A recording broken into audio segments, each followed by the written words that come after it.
नमस्कार दोस्तों, आप सभी का स्वागत है जयपाल सिंह के साथ।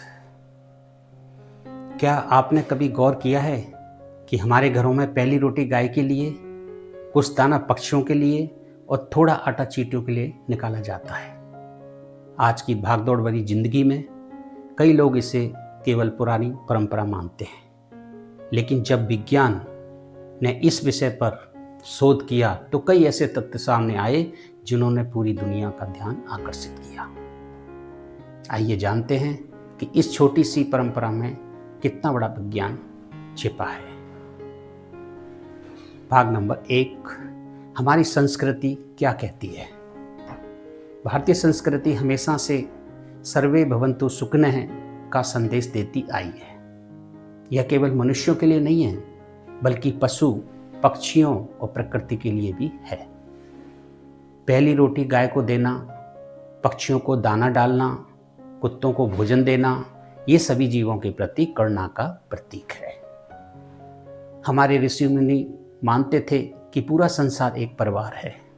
यही भावना वसुदेव कुटुंबकम कहलाती है। भाग नंबर 2, विज्ञान क्या कहता है। अब बात करते हैं कि विज्ञान की। वैज्ञानिकों का मानना है कि हमारे शरीर की रोग प्रतिरोधक क्षमता केवल भोजन से नहीं बनती। हमारे आसपास मौजूद लाखों सूक्ष्म जीव यानी माइक्रोब्स भी इसमें महत्वपूर्ण भूमिका निभाते हैं। जो लोग प्रकृति, पशुओं और खुले वातावरण के संपर्क में रहते हैं, उनकी इम्यूनिटी कई बार बेहतर पाई गई है। यही कारण है कि गांव में रहने वाले लोग कई बार शहरी लोगों की तुलना में कुछ संक्रमणों के प्रति अधिक प्रतिरोधक क्षमता रखते हैं। भाग नंबर 3, ऑक्सीटोसिन का विज्ञान। क्या आप जानते हैं कि जब हम किसी भूखे जीव को भोजन कराते हैं तो हमारे मस्तिष्क में ऑक्सीटोसिन और डोपामाइन जैसे हार्मोन निकलते हैं। इन्हें हैप्पी हार्मोनेस कहा जाता है।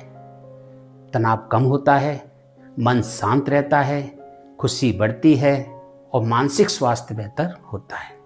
इसलिए वैज्ञानिक इसे हेल्पर्स हाई कहते हैं, यानी दूसरों की मदद करने से स्वयं को भी खुशी मिलती है। भाग नंबर 4, पर्यावरण का संतुलन। पक्षियों को दाना डालना केवल दया नहीं है, यह पर्यावरण की रक्षा भी है। पक्षी खेतों में कीट नियंत्रण करते हैं, बीज फैलाते हैं, प्राकृतिक संतुलन बनाए रखते हैं। चींटियां मिट्टी को उपजाऊ बनाने में मदद करती है। गाय जैविक खेती का आधार रही है।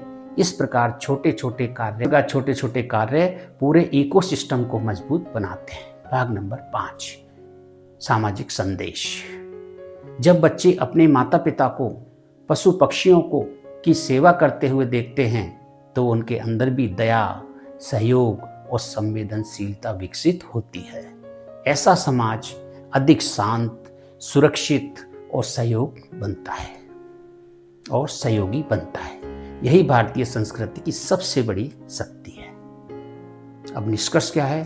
तो दोस्तों, गाय को पहली रोटी देना, पक्षियों को दाना डालना, चींटियों को आटा देना, ये केवल धार्मिक कर्मकांड नहीं है। इनके पीछे विज्ञान, स्वास्थ्य, पर्यावरण, करुणा और सामाजिक संतुलन की गहरी सोच छिपी हुई है। यदि हम इन परंपराओं को सही अर्थ समझकर इन्हें अपनाएं तो हम अपने जीवन के साथ साथ प्रकृति की भी सेवा करेंगे। यदि आपको ये जानकारी उपयोगी लगी हो तो वीडियो को लाइक करें, अपने परिवार और मित्रों के साथ साझा करें और ऐसे ही ज्ञानवर्धक वीडियो देखने के लिए जयपाल सिंह के साथ चैनल को सब्सक्राइब करना ना भूलें। धन्यवाद। जय हिंद।